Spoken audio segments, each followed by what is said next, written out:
ஓம் சாந்தி. எல்லாரும் பாபா நினைவுல குஷி குஷியா இருக்கீங்களா? நம்ம கூட ராமு பிரதர் இருக்காங்க. அவங்களும் நானும் சேர்ந்து முரளி படிக்கலாமா? ராமு பிரதர் இருக்கீங்களா? Okay okay sister. இருக்கேன். முரளி படிச்சிடலாமா? படிங்க. ஓகே.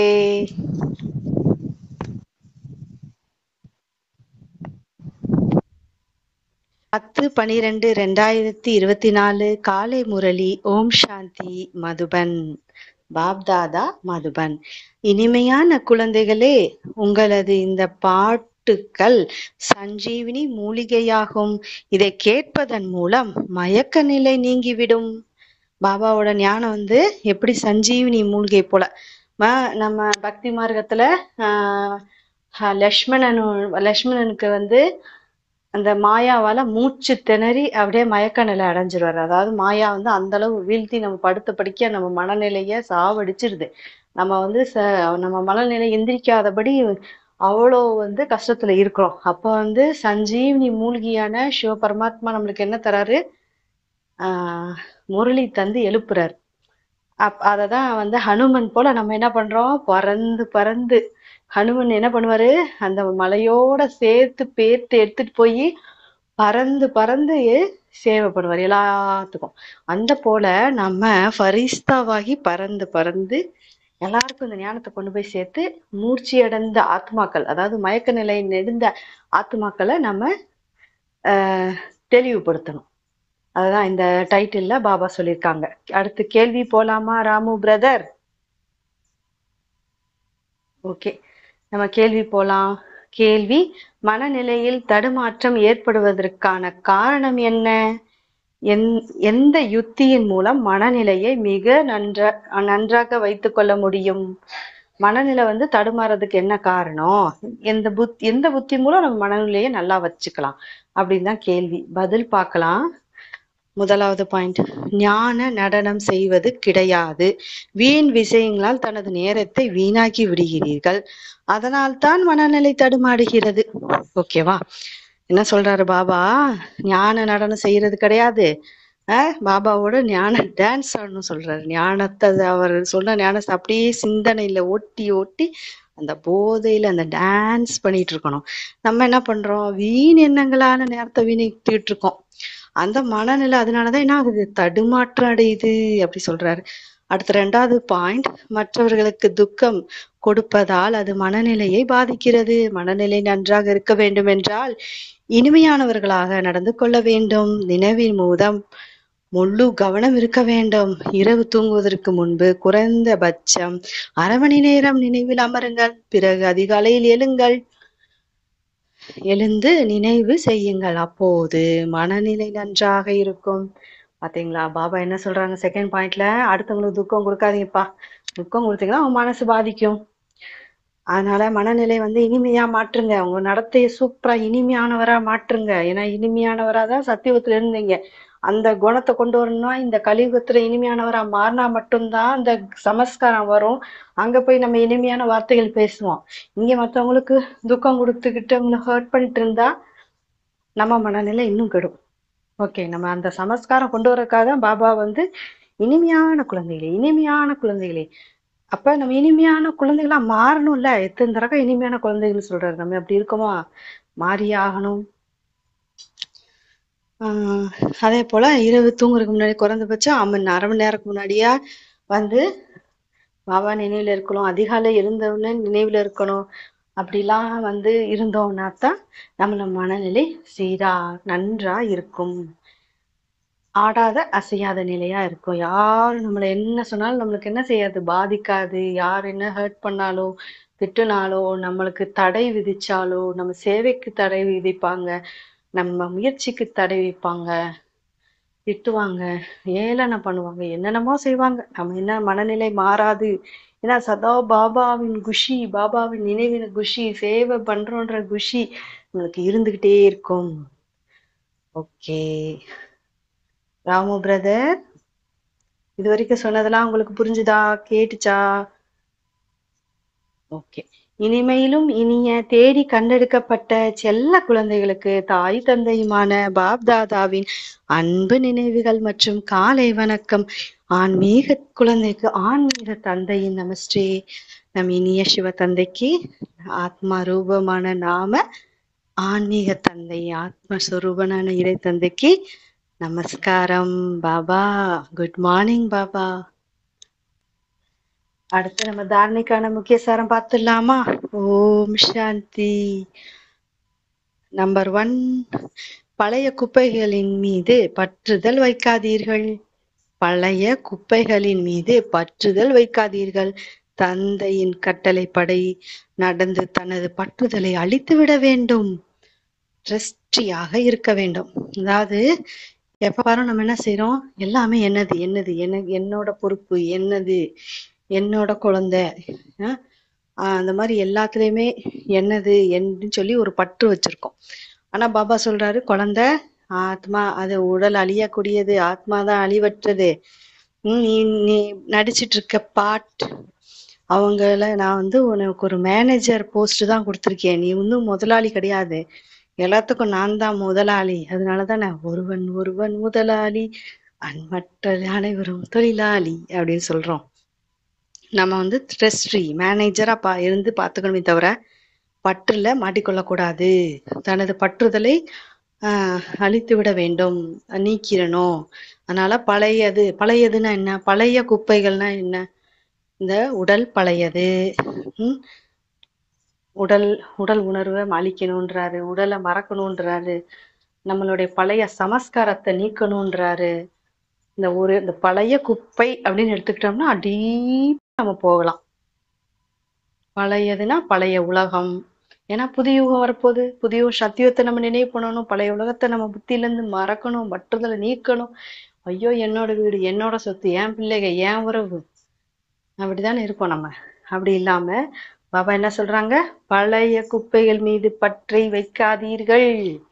இந்த ஒரு பாயிண்ட், பல ஞான பாயிண்ட் இருக்கு. அதை நல்லா நம்ம புத்தியில சிந்தனை செய்து நம்ம எண்ண ஓட்டத்தை சுத்தணும்.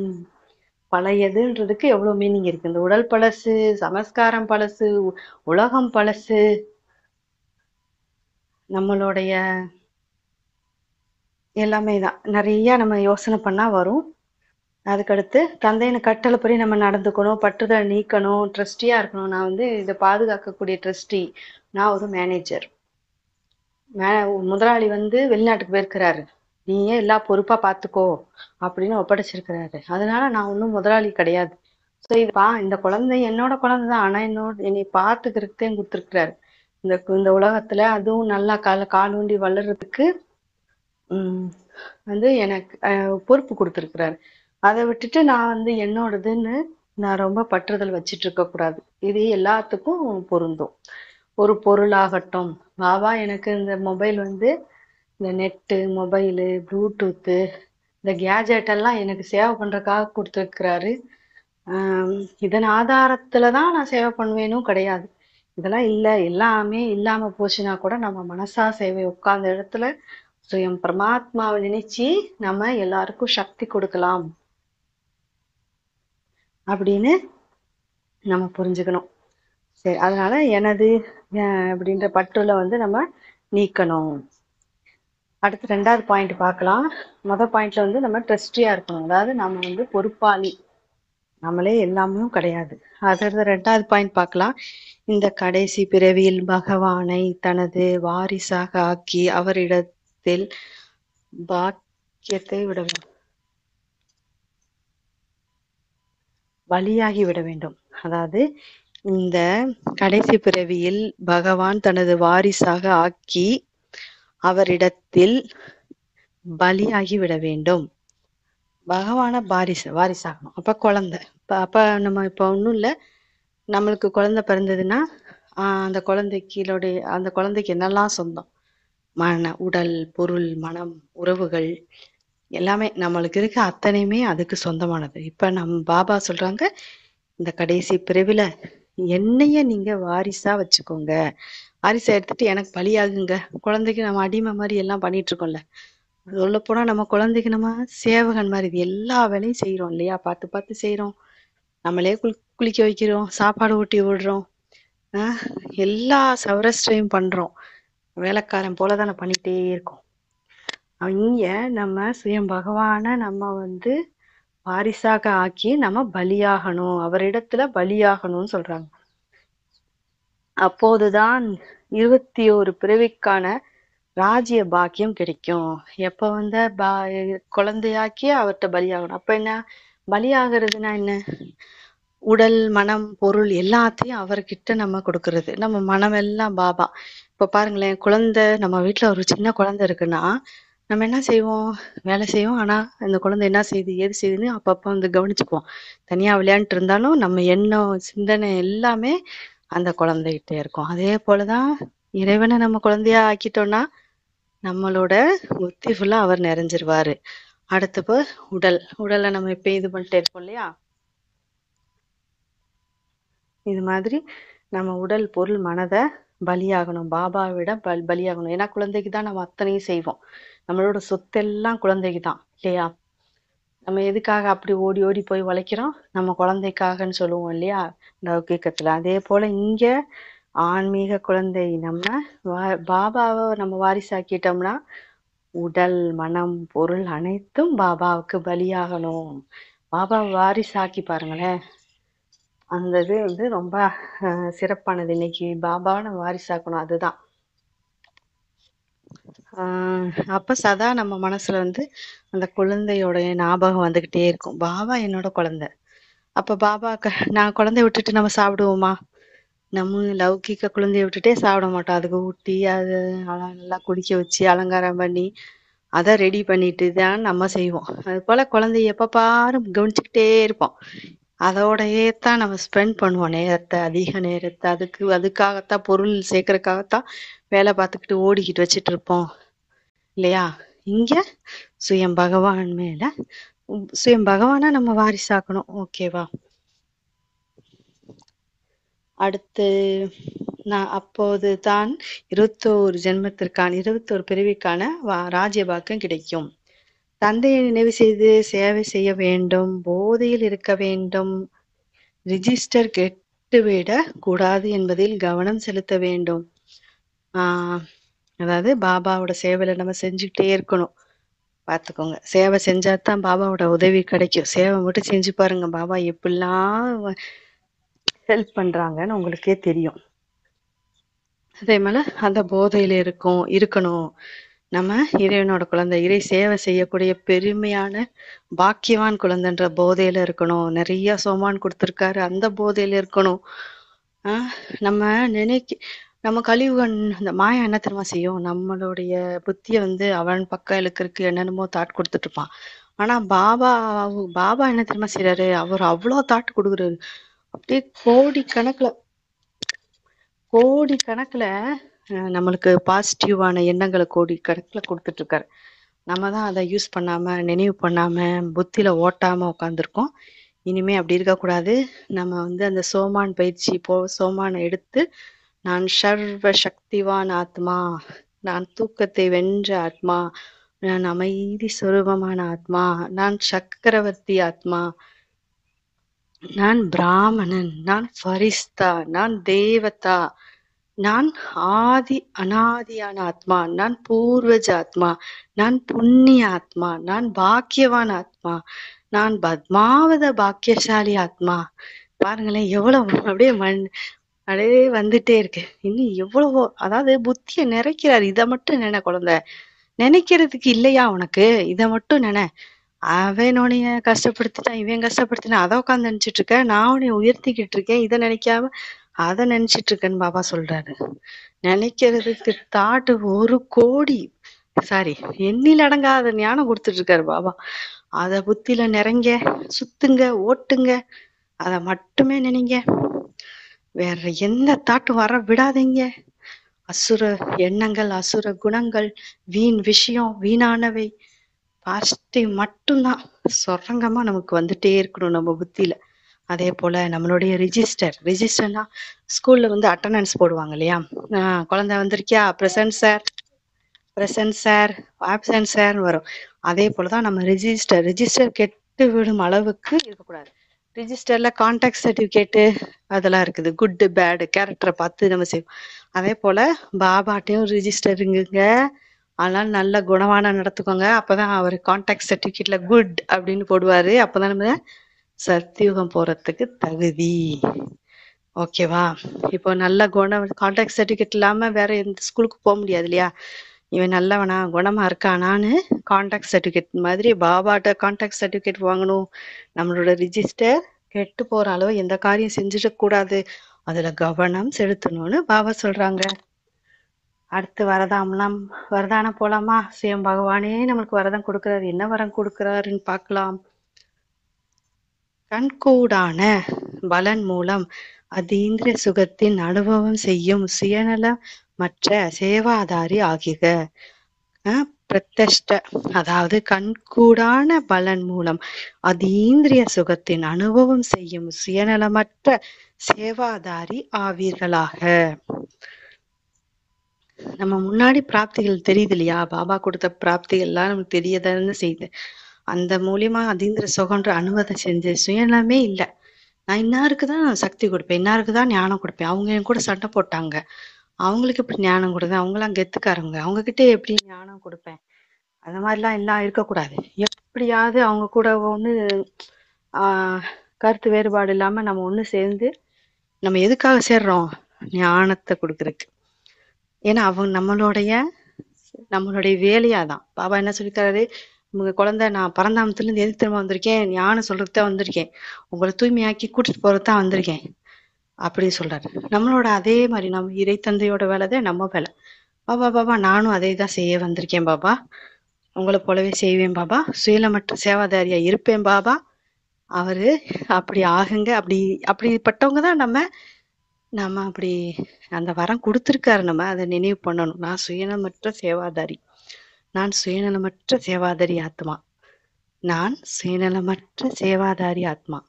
உணருங்க, செயல்படுத்துங்க. விளக்கம் பார்க்கலாமா?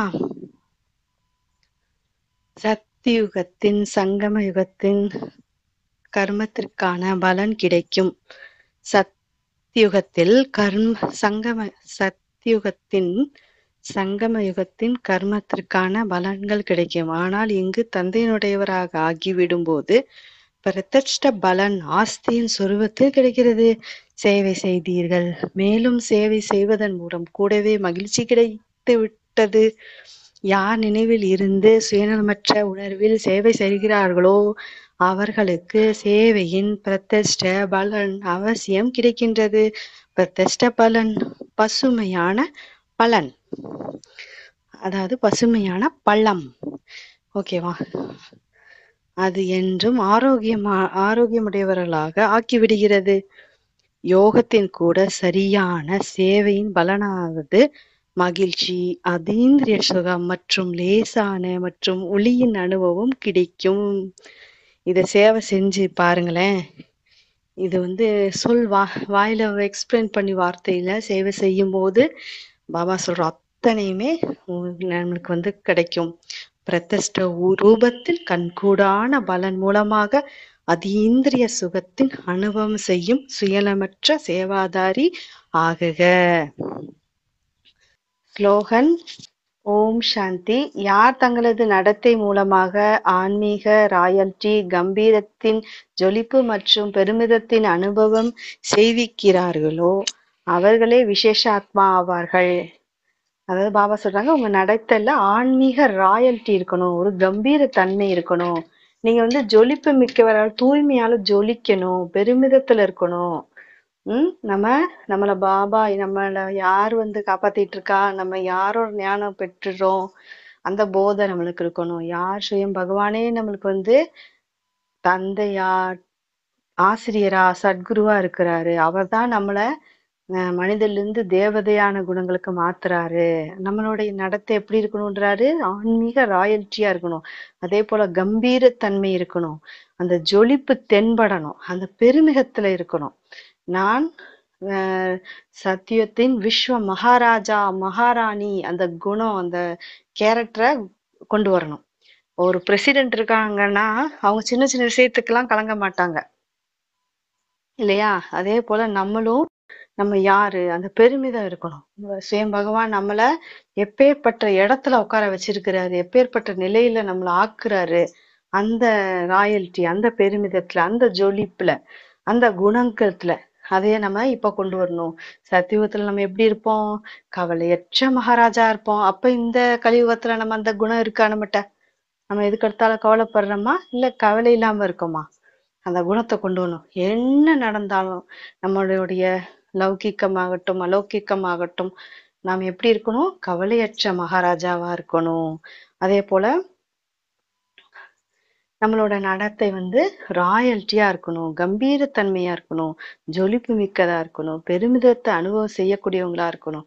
அப்படிப்பட்டவங்களே தான் விசேஷ ஆத்மான்னு சொல்றாரு பாபா. சத்தியோகம் போகணும்னா சத்தியோக குணத்தை இங்கேயே நம்ம தாரணை பண்ணணும். சத்தியுகத்துல நம்ம இனிமையானவனா இருப்போம் அப்படின்னா இந்த கலியுகத்துல நம்ம இனிமையானவரா மாறணும். அந்த சத்தியோக குணங்களை இங்க நம்ம நம்ம சரீரம் விடுறதுக்குள்ள அந்த குணவான ஆகுனாத்தான் நம்ம அங்க போக முடியும். அததான் 16 கலை சம்பூர்ண பவித்ரதா சம்பர்ண சம்பூர்ண ஸ்ரீ லக்ஷ்மி நாராயணன் சொல்லுவாங்க இல்லையா? அப்ப அந்த ஸ்ரீமத்தின் வழிப்படி அவரு லட்சுமி நாராயணா மாறுறாரு. அதனாலதான் ஸ்ரீமத் பகவத் கீதா ஞானம்னு சொல்லுவாங்க. அந்த கிருஷ்ணர் தான் ஸ்ரீமத் வழிப்படி, ஸ்ரீயம் பகவானின் வழிப்படி நடந்தனாலதான் அவரு சத்தியுகத்தின் விஸ்வ மகாராஜாவா வாழ்றாரு. நம்மளும் அப்படிதான் அவருக்கு அங்க போய் நம்ம இருக்க போறோம். அப்படின்னா நம்ம இப்ப அந்த குணங்களை தாரணை செஞ்சு நம்ம நடத்தையில ஆன்மீக கம்பீரத்தன்மை, பொலிவு, ராயல்டி, பெருமிதம் இந்த அனுபவம் செய்யணும். மத்தவங்க நான் நடந்து போலானே ஒரு தேவத்தா போகுது, பயங்கரமா சண்டை வந்துட்டு இருக்கு, அந்த இடத்துல நான் அமைதியா ஆத்ம உணர்வுல போறேன்னா என்னோட வைப்ரேஷன் அவங்களுடைய அந்த சண்டை போட்ட அந்த சமஸ்காரத்தை மாத்தணும். அந்த அசாந்தியை பரப்பிட்டா நம்ம சாந்தியை பரப்பணும். அவங்கள ஒரு நிமிஷம் என்ன மைண்டே பிளாங்க் ஆயிரும் தெரியுமா? இந்த மாதிரி நிறைய அனுபவம் எனக்கு இருக்குது. நம்ம அந்த மாதிரி நம்ம அந்த உள் உணர்வை சேஞ்ச் பண்ணிட்டு நம்ம போகும்போது அதை நம்பணும். நம்ம என்ன நான்லாம் எங்கப்பா தேவதை அப்படின்னு நம்ம நினைக்க கூடாது. நம்ம நம்பி அந்த உணர்வுல வந்தோம் அப்படின்னா அதோட அபரிமிதமான சக்தி நம்ம உணர முடியும். அந்த அளவு பாசிட்டிவான கடல், கோடிக்கணக்கான ஞான ரத்தினங்களை அள்ளி அள்ளி தனம் கொடுத்துட்டு இருக்காரு. அதோட வேல்யூ புரிஞ்சுக்கோங்க. சங்கம யுகம் வைரத்துக்கு சமமானது. அந்த ஒவ்வொரு ஞான ரத்தங்களையும் எடுங்க, புத்தியில ஓட்டுங்க, பதிவு பண்ணுங்க, நினைவு வச்சுக்கோங்க. சதா ஆத்ம உணர்வுல இருங்க. அந்த ஆத்ம ரூபமான இறை தந்தைய பற்றற்றவரை பற்றா நினைங்க. வேற யார் மேலையும் பற்று வைக்காதீங்க. அவர்களெல்லாம் கண்ணால பார்க்கக்கூடிய அனைத்தும் அழியக்கூடியது. அந்த நம்ம நினைவால நினைக்கக்கூடிய அந்த நினைவு மட்டுமே அழியாதது. சுயம் பகவான் அழிவற்றவர், நாமளும் அழிவற்றவர், அமரர். அதனால பாபாவை நினைவு பண்ணுவோம். கடைசி சரீரம் விடும்போது அவரோட நினைவு இருந்தா தான் அவர்கிட்ட போக முடியும் அப்படின்றத நல்லா முழுமையா ஞாபகம் வச்சுக்கணும். நம்ம காலையில எந்திரிச்சோடனே இறைவன் நினைவு வருதான்னு பாருங்க. அப்படி வரலைன்னா நம்ம ரொம்ப வீணான எண்ணத்துல, வீண் விஷயத்துல, பிரச்சனைகள்ல, வெளி விஷயங்கள்ல, லௌகிக்கத்துல நம்ம ஈடுபட்டுட்டு இருக்கோம். காலையில எந்திரிச்சோடனே பாபா நினைவு வருதா? அப்ப இரவு தூங்கும் போது பாபா நினைவுல தூங்குங்க. காலையில எந்திரிச்சோடனே இறைவனோட நினைவு வருதான்னு பாருங்க. இதுதான் நல்லது. சோ முரளி அதிகமா படிக்க ஆரம்பிங்க. பாசிட்டிவ் கடல் கோடிக்கணக்கான ரத்தினங்களை நம்மளுக்காக சொல்லிட்டு இருக்காரு. அந்த அழிவற்றவர், பற்றற்றவர் ஸ்ரீ பகவான நம்ம நினைக்கணும். வேற யார் மேலேயும் பற்று வைக்க கூடாது. இன்னைக்கு டைட்டில் அதை தானே பாபா சொல்லியிருக்காங்க. என்ன சொல்லியிருக்காங்கன்னு ஒரு தடவை பார்த்துலாமா? இனிமையான குழந்தைகளே, உங்களது இந்த பாட்டு சஞ்சீவினி மூலிகை ஆகும். இதனை கேட்பதன் மூலம் மயக்க நிலை நீங்கி விடும். பாபா முரளி எப்படிப்பட்டது? மயக்க நிலையில இருந்த ஆத்மா, செத்து போற நிலைமை, அந்த நம்மளுடைய ஆத்மான்ற பேட்டரி அமர்ற நேரம், அந்த நேரத்துல விளக்கேத்தி வச்சிடுறாரு. ஆத்மா விளக்க ஏத்துறாரு. சஞ்சீவினி மூலிகையான சஞ்சீவினி மூலிகை குடிச்சா என்ன ஆகும்? நம்ம அமரர், சதா ஜொலிக்கக்கூடிய நட்சத்திரமா மாறிடுவோம்.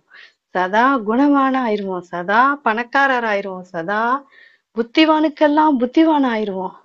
அப்படியே பேசிட்டே சொல்லிட்டே போலாம். அப்பேற்பட்ட இனிய ஞானத்தோட மகிமையை புரிஞ்சு நாம நல்லா படிக்கணும், இறை நினைவுல இருக்கணும். இனிய சகோதர சகோதரிகளே, இந்த வீடியோ உங்களுக்கு பிடிச்சிருந்தா அவசியம் மற்றவங்களுக்கு ஷேர் பண்ணுங்க. உங்களோட இந்த சேவையை எல்லாருக்கும் சொல்லுங்க. நன்றி, வணக்கம். ஓம் சாந்தி.